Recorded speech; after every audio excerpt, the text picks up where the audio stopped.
नमस्ते, जय हिंद, वंदे मातरम। दोस्तों, आज हम देखेंगे खान सर की वीडियो।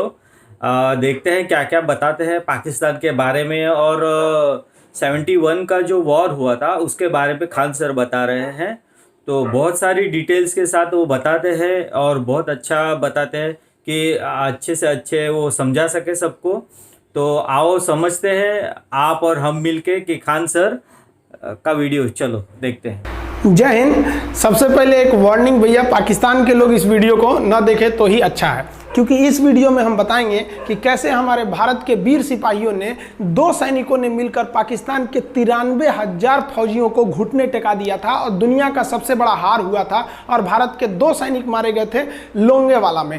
हम इस वीडियो में बताएंगे कैसे PNS गाजी को डुबा दिया गया। ये भी बताएंगे कि चाइना पाकिस्तान का इतना बड़ा दोस्त बनता है लेकिन 1971 में क्यों नहीं बचा पाया, न चाइना बचा पाया और न ही अमेरिका बचा पाया। इस वीडियो में हम A to Z बातें करेंगे। अगर आप इस वीडियो को कंप्लीट देख लेते हैं तो कोई भी पाकिस्तानी की हैसियत नहीं होगी कि आपसे आंखें मिला सके, इसलिए इस वीडियो को देखते रहिएगा। यदि आप राष्ट्रवादी, अगर आप भारतीय हैं तो ही इस वीडियो को देखें। पाकिस्तानी और बाहर के चाइनीज वगैरह लोग इस वीडियो को न देखें, ये उनके लिए एक तरह का वार्निंग है, क्योंकि इसमें हम भारतीय सेना के हर उस वीर गाथा को बताएंगे जो एक हर भारतीय सुनना चाहता है। A to Z उस बातों को बताएंगे। पाकिस्तानी इस वीडियो को क्यों ना देखें, तो भैया आप देख लीजिए यहाँ क्यों ना देखें, क्योंकि हम आज चर्चा करने वाले हैं इसकी। और इसका नक्शा किससे मैच करता है आप देख रहे हैं। If you don't believe then go on Google. भाई किससे मैच करता है तो आप तो समझ में आ गया भाई, बुरा नहीं मानिएगा आप लोग। ध्यान से समझिए, जब भारत पाकिस्तान का विभाजन हुआ तो उसी समय पाकिस्तान 2 भाग में था। एक इधर वाला जो एरिया है इसे हम लोग कहते थे पश्चिमी पाकिस्तान, जो मेन पाकिस्तान का एरिया है। और ये जो आज आप बांग्लादेश देख रहे हैं, ये बांग्लादेश नहीं था, बल्कि ये उस वक्त पूर्वी पाकिस्तान था। पूर्वी पाकिस्तान के लोग बंगाली भाषा को बोलते थे। पाकिस्तान के लोग इन लोगों को बड़ा भद्दे मजाक करके बोलते थे, कहते तुम लोग गधे हो, कुछ नहीं जानते हो, किसी काम लायक नहीं हो, यूजलेस हो लोग, तुम लोग छोटे हो, काले हो, मतलब उल्टा सीधा मजाक कर रहे थे। पश्चिमी पाकिस्तान के लोग इधर के लोगों को पसंद नहीं करते थे। हो गया नहले पे दाला 1970 में। 1970 में इस पूर्वी पाकिस्तान के शेख मुजीबुर रहमान चुनाव जीत गए और वो यहाँ के प्रधानमंत्री के पद के चुनाव जीत गए। अब यहाँ की आर्मी ने क्या किया, उनको शपथ ही नहीं दिला रहे थे। इसलिए 70 के चुनाव जीतने के बाद शेख मुजीबुर रहमान जब देखे कि ऐसा है तो उन्होंने अपना भाषण दिया 7 मार्च को और कहा कि अब हम इस पूर्वी पाकिस्तान को एक अलग देश बनाएंगे जिसका नाम रहेगा बांग्लादेश। इस भाषण के वजह से आर्मी ने, पाकिस्तान की आर्मी ने 25 मार्च 1971 को गिरफ्तार करके अब पश्चिमी पाकिस्तान में अरेस्ट करके बंदी बनाकर रख दिया और यहाँ पर जुल्म करना चालू कर दिया।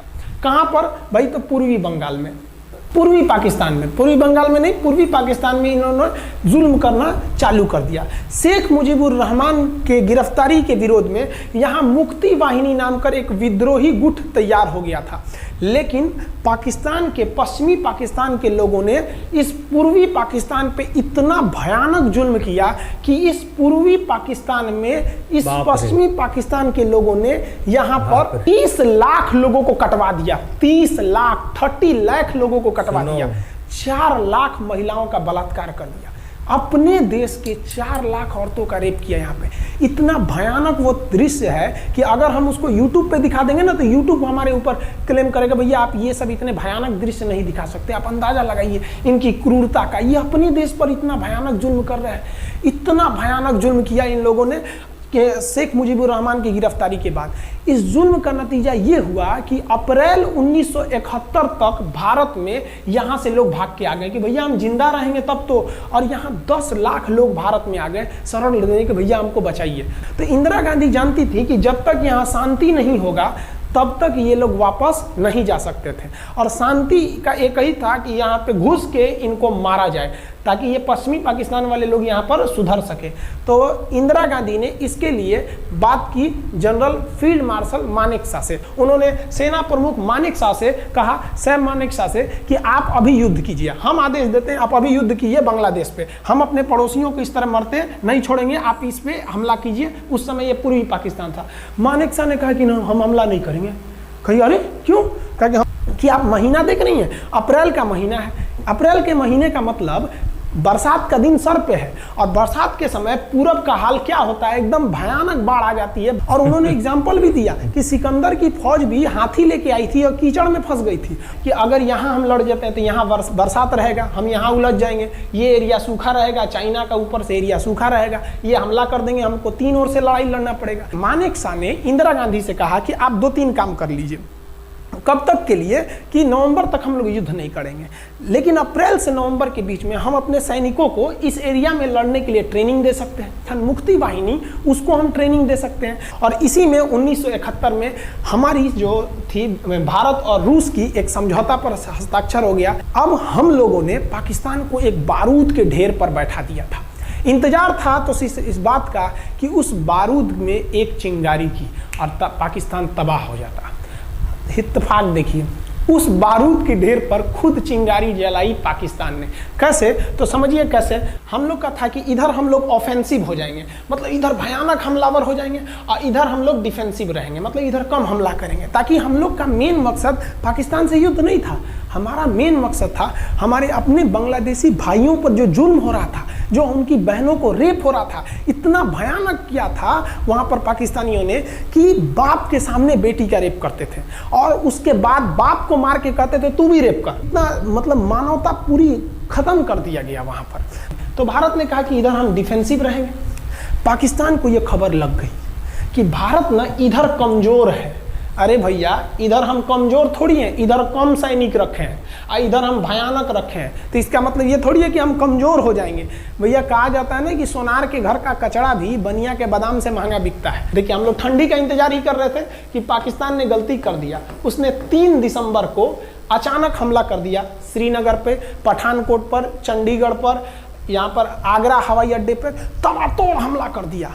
एयरफोर्स का इतना भयानक हमला पाकिस्तान का भारत पर हुआ कि भारत देखते रह गया। धड़ धड़ पाकिस्तान की जहाजें एंट्री मार गई सब भारत में, उसकी एयरफोर्स एंट्री कर दी। इतना भयानक हमला था, इतना भयानक कि भारत का एक भी सैनिक नहीं मरा। समझ रहे ना कितना भयानक हमला था। अरे भाई, आप यहाँ पर घुस जाएंगे हमारे देश में तो क्या हो जाएगा भैया, मूस मोटइयन लोढ़ा हुईन, हाथी घोड़ा थोड़े हुईन। भारत तो इसी का इंतजार कर रहा था। देहात में कहावत कहा जाता है कि रोए के रानी तले अखिए खुदा गई। भैया हम प्लाने कर रहे थे कि हमला करने के लिए कि आप हमारे पे हमला करिए दीजिए। अब विश्व का भी दबाव नहीं आएगा हमारे ऊपर कि भैया हमला तो आपने किया है, अब हम लोग छोड़ेंगे नहीं। भारत एकदम दृढ़ निश्चय कर लिया। इसी बीच पाकिस्तान को एक खतरनाक खबर लग गई। क्या थी खबर भाई, तो देखिए, पाकिस्तान को खबर लगी कि भारत की ज़्यादातर फौज इस पूर्वी पाकिस्तान की ओर डिप्लॉयड है और यहाँ राजस्थान के जैसलमेर जिला में एक जगह है लोंगेवाला। उस लोंगेवाला में केवल और केवल 120 फौजी हैं। और अगर पाकिस्तान ने सोचा कि 120 फौजियों को हम रातों रात मार देते हैं तो उस समय एयरफोर्स रात में लड़ाई नहीं कर सकती थी, इसलिए इन्होंने लोंगेवाला में एंट्री मार दी। पूरी भयानक टैंक लेकर, फौज लेकर, इन्फेंट्री लेकर, और उसको वो लोग लोंगेवाला में घुसने के लिए चल दिए। और लोंगेवाला में भारत के पास केवल 120 सिपाही थे, केवल 120, और उन पर वो हजारों की संख्या में टूट पड़े। लेकिन घबराना नहीं चाहिए, क्योंकि चींटियां तादाद में कितनी भी क्यों ना हो जाएं, गन्ना घसीट के नहीं ले जा सकती हैं। लोंगेवाला में जो ड्यूटी थी उस समय कुलदीप सिंह चांदपुरी जी का।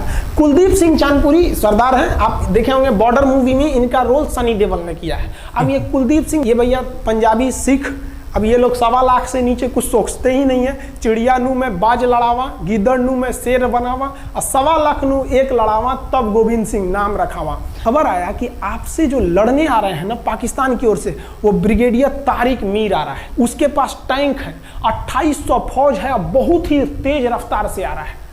आपके पास केवल 120 जवान है कुलदीप सिंह, आप पीछे हट जाइए, आप पीछे हट जाइए, क्योंकि आपको हम ना, आप बहादुर हैं इसमें नो डाउट, लेकिन आप कैसे लड़िएगा उतनी भयानक फौज के पास से। यहाँ उन्होंने कहा खालसा सिख नहीं हट सकते, हम दिखा देंगे कि हम 120 भी उन पर क्या पड़ेंगे, भारी पड़ेंगे। इनके पास ना ही टैंक को उड़ाने के लिए कोई संसाधन थे, टैंक को मारने के लिए एक जीप पर लगा हुआ छोटा सा तोप था, और इनके पास 3 ठो माइंस लगे थे। माइंस समझते हैं आप लोग, टैंक जो होता है ना बम, उसको उड़ाने के लिए माइंस लगाए जाते हैं। तो देखिए ध्यान से, ये है माइंस, ये माइंस होते हैं। इस पर अगर टैंक चढ़ता है ना तो टैंक ब्लास्ट कर जाता है। तब इन्होंने दिमाग लगाया, इन्होंने क्या किया, जो खाली रेगिस्तान था ना, उसमें ना आगे की ओर 3 ठो ओरिजिनल माइंस को लगा दिया, और जो खाना खाने वाला टिफिन होता है ना, 4 खंडे वाला, इसे उस टिफिन को इन लोगों ने रातों रात ना बिछा दिया।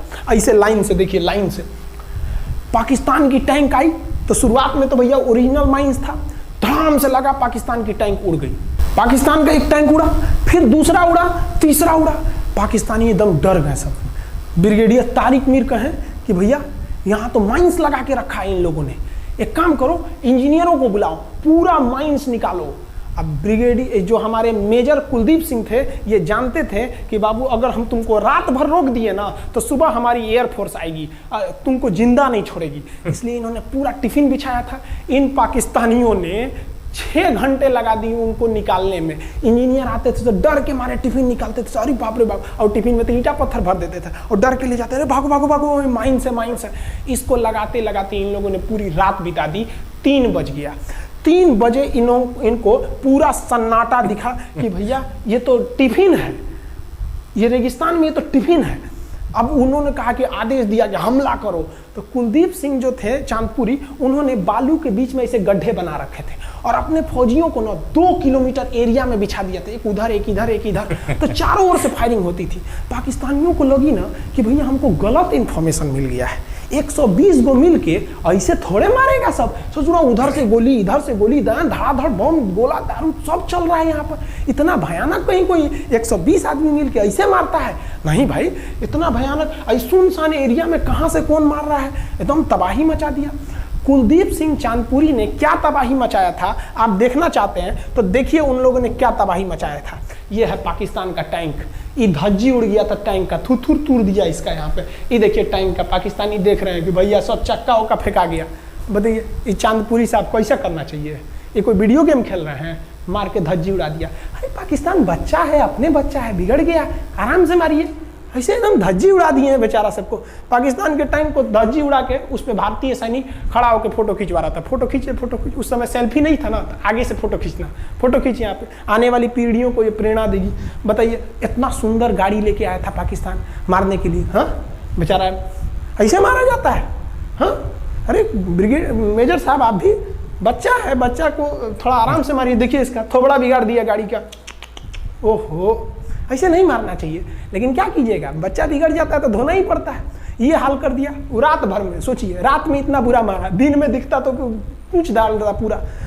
एकदम भयानक तबाही मचा दिया मेजर कुलदीप सिंह चांदपुरी ने। इनके आगे कौन खड़े थे? ब्रिगेडियर पाकिस्तान के ब्रिगेडियर साहब। ब्रिगेडियर साहब को कहने लगी भैया ये तो बहुत बुरा मार रहा है सब। तब तक हो गया सुबह, और सुबह के वक्त हमारे जो हंटर जहाज थे, उस समय जो जहाजें थी वो हंटर जहाज थी। ये हंटर जहाजें रात में नहीं उड़ सकती थी, लेकिन दिन में उड़ सकती थी। रात भर तक कुलदीप सिंह चांदपुरी ने ऐसा कूचा पाकिस्तानियों को, इतना कूच दिया कि भोर हुआ तो बाकी का कसर पूरा कर दिया हमारे हंटर विमानों ने। ये हंटर विमान जब आए सब तो इतना भयानक तबाही मचाए सब पाकिस्तान के जहाजों का कि आप हुलिया देखेंगे ना, पाकिस्तान के टैंक का ऐसे पड़ गया। ये सब टैंक पूरा तबाह हो गया है, सब पूरी तरह ध्वस्त हो गया इतनी भयानक युद्ध में। 3 तारीख को पाकिस्तान ने हमले की शुरुआत की और ये 4 तारीख का शकल देखिए पाकिस्तान का। इतना भयानक धज्जी उड़ा दिया पाकिस्तान का जिसका कोई हद नहीं। पाकिस्तानियों को दुम दबा के भागना पड़ा। ब्रिगेडियर साहब भागे, कहें कि भाग भैया न तो ये सब जान ले लेगा सब। हम लोगों ने पाकिस्तान के टैंकों को अपने यहाँ रख लिया है म्यूजियम में। आज भी जाके देखिएगा ना तो इन टैंकों को डर के मारे पाकिस्तानी छोड़ के भाग गए कि भागो भाई यहाँ पर। ये 120 जवानों का जलवा था। और पाकिस्तानी कहते हैं कि हिंदुस्तान के लोग क्या लड़ेंगे? अरे भैया हम चीन पे वीडियो बनाए थे, आप पे नहीं बनाए थे, जो आप लोग हम लोग को बोल रहे थे कि पाकिस्तान हिंदुस्तानियों की औकात नहीं। देखिए अभी हम आपको औकात दिखाते हैं आपकी।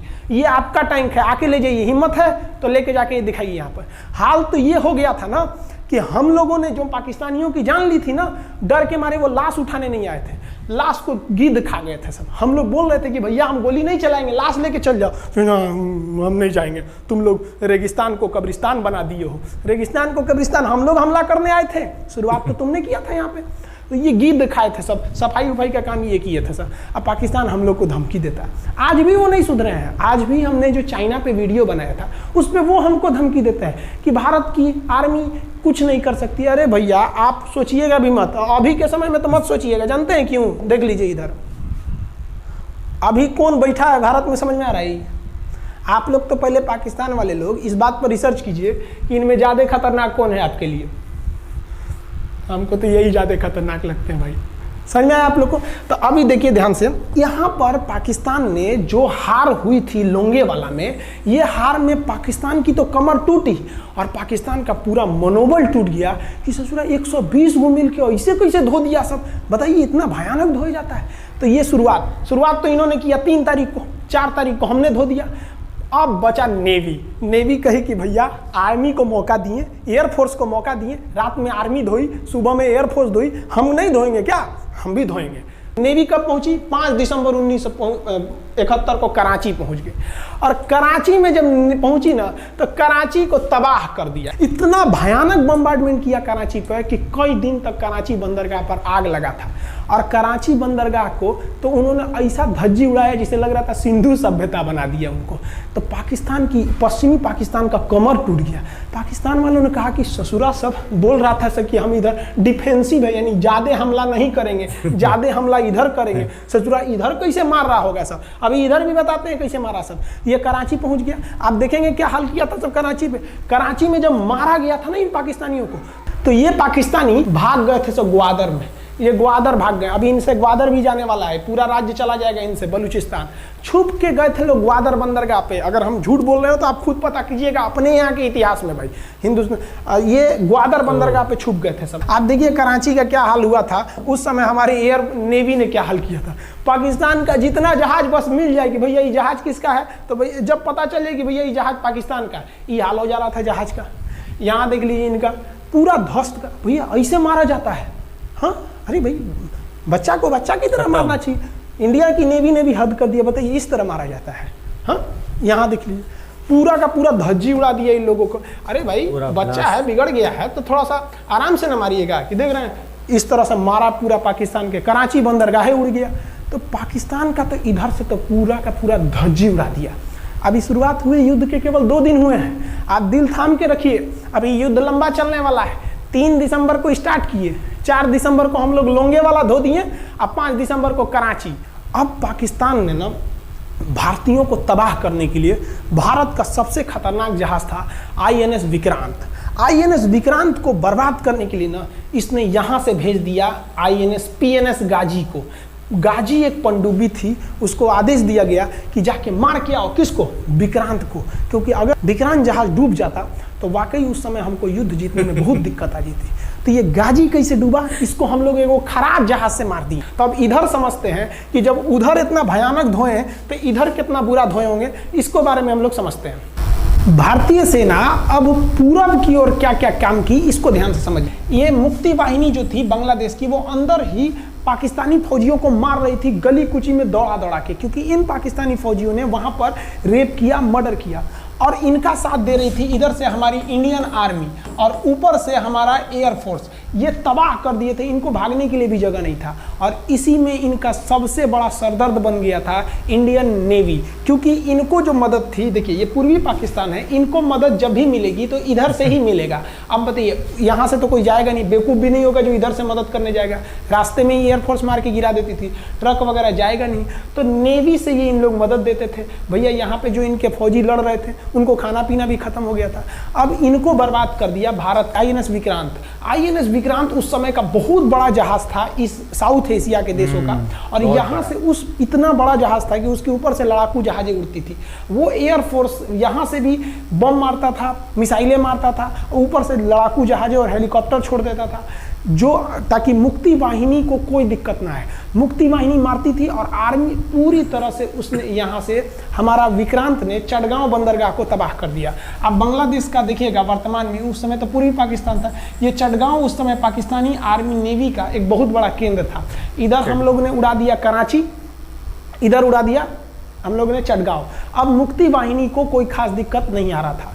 अब पाकिस्तान ने कहा कि हर हाल में इस विक्रांत को बर्बाद करो। देखिए ये विक्रांत है, विक्रांत जहाज जो था इस पे से इसके ऊपर देखिए आपको लड़ाकू जहाजें दिखेंगी। PNS गाजी को क्या आदेश दिया गया था भाई कि तुमको जाना है और इस विक्रांत को बंगाल की खाड़ी में जाने के बाद इसी में डुबा देना है। अब पाकिस्तान वालों का इतना दिन तो अच्छा था नहीं। भारतीय खुफिया एजेंसी को पता चल गया कि पाकिस्तान की पनडुब्बी वो समुद्र के अंदर अंदर चलती है, उसको साइलेंट किलर कहा जाता है। पाकिस्तान की पनडुब्बी चल दी है पश्चिमी पाकिस्तान से बंगाल की खाड़ी की ओर, ये अरब सागर से बंगाल की खाड़ी की ओर चल दिया। अब विक्रांत को बचाना हर हाल में जरूरी था, इसलिए हम लोग विक्रांत को छुपा दिए, मतलब थोड़ा सेफ्टी दे के रखने लगे। और इस पीएनएस गाजी जो था, पीएनएस गाजी को देखेंगे, पीएनएस का मतलब था पाकिस्तानी नेवल शिप, पीएनएस गाजी, ये मारने आ गया किसको? विक्रांत को। इस पीएनएस गाजी को अगर कोई मार के डुबा सकता था तो वो था आईएनएस राजपूत। लेकिन ये जो आईएनएस राजपूत आप इमेज में देख रहे हैं, ये उस समय समस्या क्या था इस आईएनएस राजपूत के साथ, क्योंकि इसके इंजन में कुछ खराबी आ गई थी और ये बिगड़ गया था, और बिगड़ के इसको विशाखापट्टनम पे बनाया जा रहा था, रिपेयर किया जा रहा था, इंजन ही गड़बड़ हो गया था। तो भारतीयों का यहीं पे दिमाग काम आया। भारतीयों ने सोचा क्यों ना हम पीएनएस गाजी को खुद बुला के लाएं, कहाँ पर? विशाखापट्टनम पे। तो लोगों ने कहा कि भैया ये आएगा विशाखापट्टनम में, क्या आईएनएस राजपूत हमको मार दो? तो कहा कि नहीं, देखिए कैसे आएगा। भारतीयों को पता था कि हिंदुस्तान में पाकिस्तानियों के कुछ ना कुछ जासूस होंगे और वो पाकिस्तान को पल पल की खबर दे रहे होंगे। भारतीयों ने क्या किया, आईएनएस विक्रांत के जितने भी अधिकारी थे उनसे कहा कि आप लोग अपने अपने घर फ़ोन कीजिए कि हम विशाखापट्टनम आ रहे हैं, तुम लोग हमको छुट्टी मिला है, विशाखापट्टनम में 10 दिन रुकेंगे, हमारे लिए तुम लोग खाना पीना अच्छा से बनाओ। लड़कों से उन लोगों को खबर खिला दिया। विशाखापट्टनम में जितने मछुआरे थे उनको कहा गया कि आप लोग हट जाइए, बहुत बड़ा जहाज आने वाला है, बहुत बड़ा जहाज विक्रांत आ रहा है, यहाँ पे आप लोग खाली कर दीजिए, आईएनएस विक्रांत आ रहा है। यहाँ पर क्या किया गया, ऑर्डर दिया गया, बहुत सारे फल सब्जी अंडा ब्रेड, कि भैया ये इतने बड़े जहाज के लिए जा रहा है, 6 महीने का खाना चाहिए। ये खबर आग की तरह फैल गई पाकिस्तानियों को। अब पाकिस्तान में खबर लग गई कि भैया आईएनएस विक्रांत यहाँ नहीं है, आईएनएस विक्रांत विशाखापट्टनम पे है। अरे बकलवा, विशाखापट्टनम पर पीएनएस गाजी की मौत यमराज इंतजार कर रहा था, आईएनएस राजपूत। ये गधा जो था पीएनएस गाजी, ये मुड़ गया किधर की ओर? विशाखापट्टनम की ओर। और विशाखापट्टनम पर चुपचाप शांति से खड़ा हुआ जहाज आईएनएस राजपूत इंतजार कर रहा था। तो पानी के अंदर अंदर आओ, ये अभी बाहर निकला हुआ है, पानी के अंदर रहती है। और आईएनएस राजपूत देखा कि ये आ रहे हैं, वो आईएनएस राजपूत को मारता कि इससे पहले ही आईएनएस राजपूत मार के तबाह कर दिया पीएनएस गाजी को। पीएनएस गाजी पर को डूबने के बाद पाकिस्तान को बहुत बड़ा सदमा लग गया। पाकिस्तान को यह एहसास हो गया कि अब हम कभी नहीं जीत सकते हैं, क्योंकि ये पीएनएस गाजी अमेरिका से खरीदा हुआ एक बहुत ही शक्तिशाली पनडुब्बी थी जिसे कोई डुबा नहीं सकता था, और हम लोगों ने उसको इस जहाज से डुबाया जो जहाज खराब हो चुका था, जिसका इंजन खराब था। भारतीय सेना का मोराल पूरे 7वें आसमान पर था और पाकिस्तानी दिन पर दिन बर्बाद हो रहे थे। अब पाकिस्तानियों को लगा अब क्या करेंगे, तो पाकिस्तानियों ने अमेरिका में फ़ोन किया, भैया आप कुछ कीजिए। तो अमेरिका ने ना यूएनओ में मुद्दा उठा दिया, यूनाइटेड नेशन ऑर्गेनाइजेशन, इसकी जो सिक्योरिटी काउंसिल है, सुरक्षा परिषद, इसमें कह दिया पूर्वी पाकिस्तान पर जुल्म कर रहा है, मार रहा है। तो रसिया उस समय हमारा साथ दिया, कहा कि तू देर जानता है जुल्म कर रहा है, भारत जो कर रहा है सही कर रहा है, हम इस प्रस्ताव के खिलाफ में वीटो करते हैं। वीटो अगर कोई देश, 5 देश को वीटो है, इस पर अलग चर्चा करेंगे, अगर किसी ने वीटो कर दिया तो प्रस्ताव रद्द हो जाता है। तो पाकिस्तान की एक और उम्मीद यहाँ पर अपना दम तोड़ दी। अब पाकिस्तान कहा अमेरिका से कि भैया आप ही हमको बचा लीजिए। तो अमेरिका ना पाकिस्तान की ओर से भारत पर हमला करने के लिए अपना सबसे खतरनाक जहाज भेज दिया, 7वां बेड़ा। देखेंगे 7वां बेड़ा को, अगर इतना भयानक था 7वां बेड़ा, ये अमेरिका का साथ अकेले चलता ही नहीं था, इतनी पूरी फौज के साथ, नेवी के साथ चलता था। ये किस लिए आया था? विक्रांत को डुबाने के लिए, और इसका साइज विक्रांत से डबल था, इसके आगे विक्रांत नहीं टिक पाता। अब इंदिरा गांधी भी टेंशन में रह गई। ले, तब उस समय इंदिरा गांधी को याद आया कि भैया हमारा एक और तो हम समझौता करके आए हैं, अगर अमेरिका पाकिस्तान का साथ दे सकता है तो रूस से हम भी तो समझौता करके आए हैं। तो भारत ने रूस को कहा कि भैया अमेरिका इतना भयानक 7वां बेड़ा भेज दिया, आप हमारी मदद कीजिए।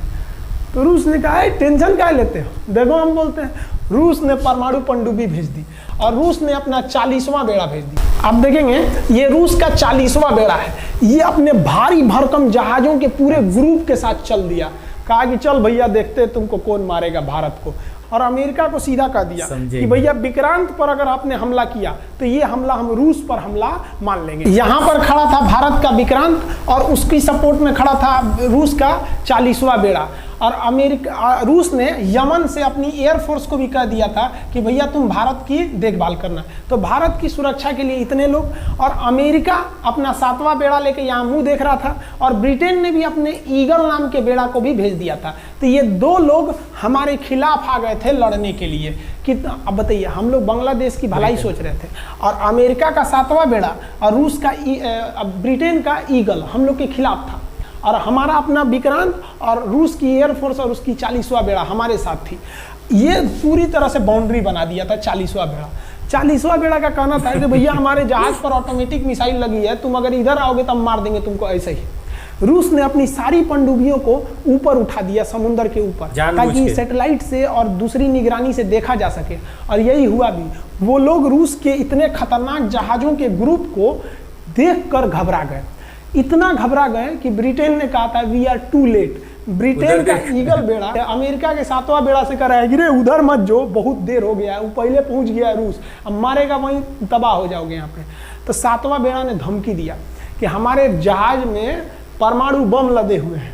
तो 40वां बेड़ा ने रिप्लाई किया था कि हम भी जब चले थे ना तो परमाणु बम लादे के चले थे, और गिनती जब कर रहे थे तो हम भी गिनती किए थे 250 हमारे पास भी परमाणु बम था, लेकिन इतना ज्यादा था कि सोचे कि कौन गिनेगा, बाद में गिनेंगे, आज अब देखते हैं किसके पास कितना है। तो रूस ने हमसे सच्ची दोस्ती निभाई थी, और इधर शेख मुजीबुर रहमान की जो मुक्ति वाहिनी थी वो अपना काम कर रही थी। अब भारत आर पार की लड़ाई में था। पाकिस्तान हर मोर्चे पर हारते जा रहा था। भारत सरकार ने पाकिस्तान पर मनोवैज्ञानिक दबाव बनाने के लिए निर्मलजीत सिंह अरोड़ा ने एक प्लान बनाया। उन्होंने एयरफोर्स को पूर्वी पाकिस्तान यानी जो अभी बांग्लादेश है तो ढाका के ऊपर एयर ड्रॉप करा दिया, हवाई जहाज से सैनिकों को उतार दिया, और उन सैनिकों के भेष में उसमें सैनिक कम थे और उसमें केवल पुतलों को नीचे उतारा गया था। ये केवल इंडियन आर्मी जान रही थी कि पुतला नीचे उतरा है सर, लेकिन मीडिया ने तो इसको खबर को आग की तरह फैला दिया। और इसमें हम धन्यवाद देना चाहेंगे हाथ जोड़कर बीबीसी न्यूज का। और बीबीसी ने ये छाप दिया कि इंडियन एयरफोर्स ने ढाका पर 5000 एयर ड्रॉप करा दिया फौजियों को। अब ये गली गली खोज खोज के पाकिस्तानी फौजियों को मारेंगे कि तुम क्यों मार रहे हो हमारे बांग्लादेशी भाइयों को। और बांग्लादेश की मुक्ति वाहिनी वैसे ही उनके पीछे पड़ी हुई थी पाकिस्तानियों के।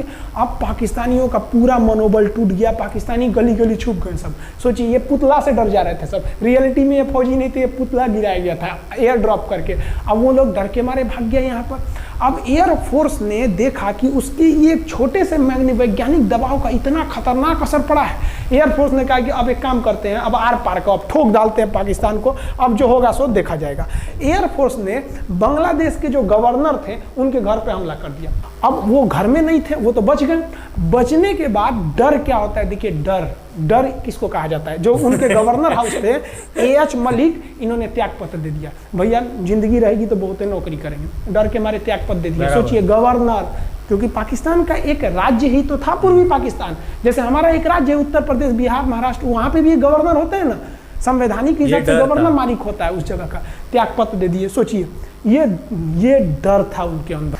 निर्मलजीत सिंह अरोड़ा जो लेफ्टिनेंट जनरल थे, जनरल तो हमारे मानिक शाह थे, लेफ्टिनेंट जनरल थे जिन्हें बांग्लादेश जीतने की जिम्मेदारी दी गई थी, मतलब उसे सुरक्षा करने की जिम्मेदारी दी गई थी। वो पाकिस्तान के लेफ्टिनेंट जनरल नियाजी से बात किए और उन्हें कहे कि हम आपको आधा घंटा का टाइम देते हैं और आप इस आधा घंटा में विचार कीजिए आप सरेंडर करते हैं कि नहीं। अगर आप सरेंडर कर देंगे तो हम आपको गारंटी देते हैं कि आपके सैनिकों को जिंदा रखा जाएगा, और अगर आप हमारी बात को नहीं मानेंगे, देखिए गवर्नर साहब के घर है, कोई ठीक नहीं है, आपके घर पे भी यही हो जाएगा। क्योंकि अगर आप हमारे सामने सरेंडर नहीं करिएगा तो याद रखिए हम अपने हमले को 10 गुना और तेज कर देंगे। और हाथ तो आप चारों ओर से गए हैं। भारत चाहता था कि जल्दी से जल्दी इस युद्ध को खत्म किया जाए, क्योंकि अब ये अंतर्राष्ट्रीय मैटर हो चुका था। अब अमेरिका अपना नाक पे ले लिया था कि भैया हमारा जहाज मार के गिरा दिया। PNS गाजी उसी की पनडुब्बी थी, वो तो पाकिस्तान को दिया। 7वां बेड़ा को नहीं घुसने दिया। तो अमेरिका की किरकिरी हो रही थी, ब्रिटेन के ईगल को घुसने नहीं दिया, उसकी किरकिरी हो रही थी। अब भारत को उस समय लोग कहते कि ये गरीब देश है, अभी आज़ाद हुआ है। 1971 में हमारी यही हाल थी और सारे लोग कह रहे थे, हम उसको गरीब समझ रहे थे, रुआ के रख दिया अमेरिका को, हर जगह धो दिया पाकिस्तान को। अब बेचारे नियाजी क्या कर सके, नियाजी को आधे घंटे का टाइम दिया गया। 16 दिसंबर 1971, याद रखिएगा दिन 16 दिसंबर 1971।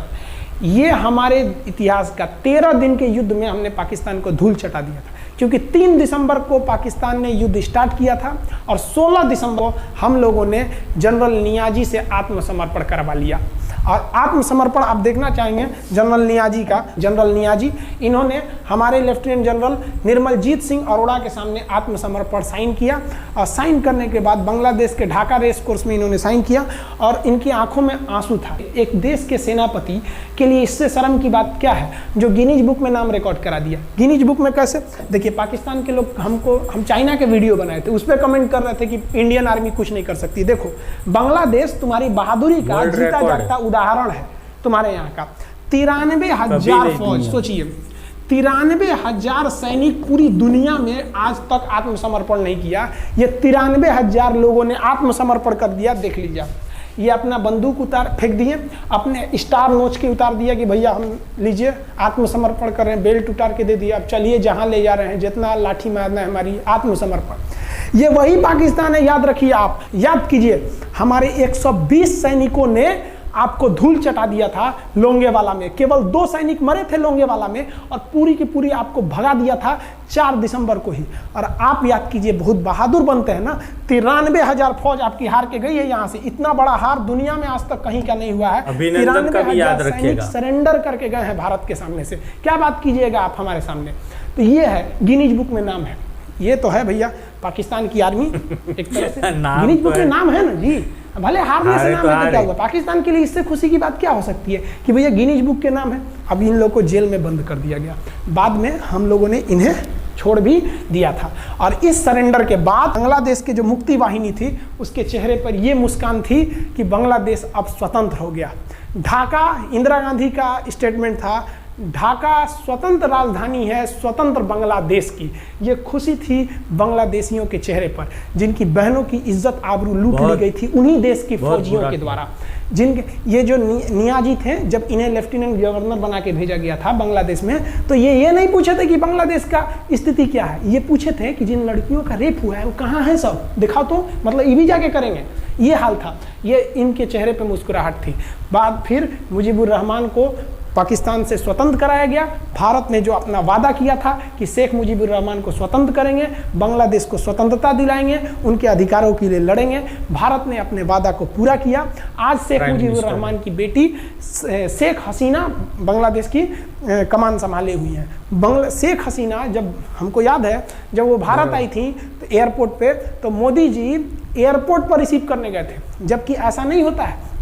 शायद ही बांग्लादेश की प्रधानमंत्री को पूरी दुनिया में कोई बड़े देश का राष्ट्रपति रिसीव करने जाए, प्रधानमंत्री रिसीव करने जाए। तो भारत अपने पड़ोसियों का इतना ख्याल रखता है, चाहे वो नेपाल हो, भूटान हो, सबके साथ। अभी हाल फिलहाल में नेपाल के लोग थोड़ा गुस्सा हैं लिम्पियाधुरा काला पानी को लेके, लेकिन ऐसा नहीं है कि हमारा नेपाल के साथ कोई खराब रिश्ता है। हमारा नेपाल के साथ रोटी और बेटी का रिश्ता है।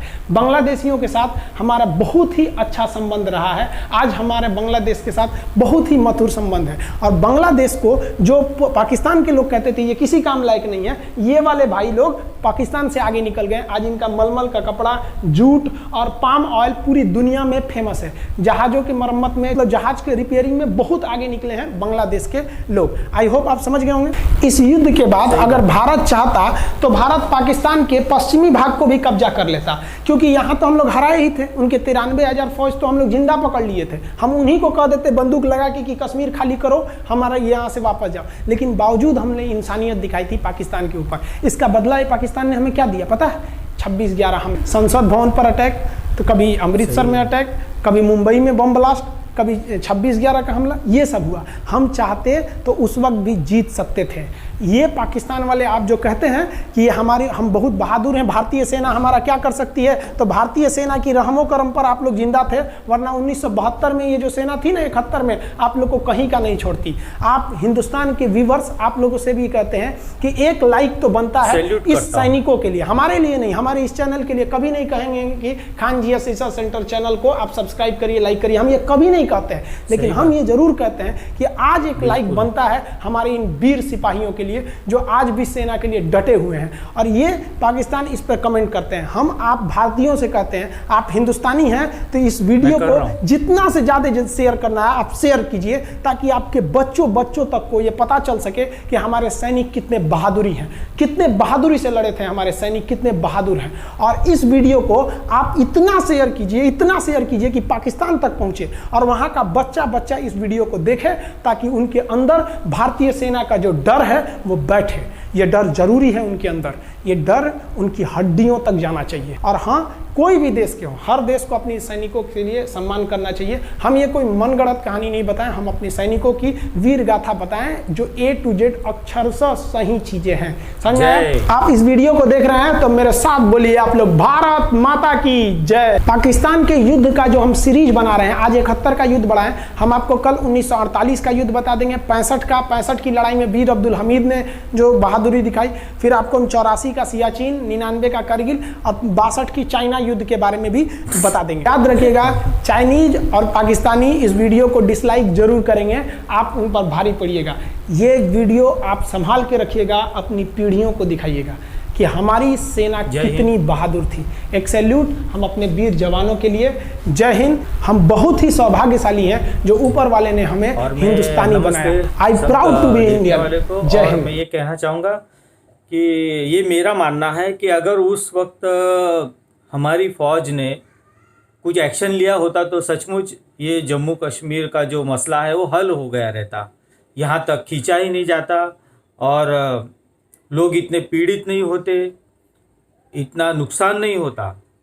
लेकिन चलो, जो भी होगा वो अभी अच्छा ही होगा, क्योंकि अभी तो पता है ना कौन है, मोदी जी। अभी गोली का जवाब गोला से देते हैं, इसलिए तो आप सभी का धन्यवाद, थैंक यू और जय हिंद।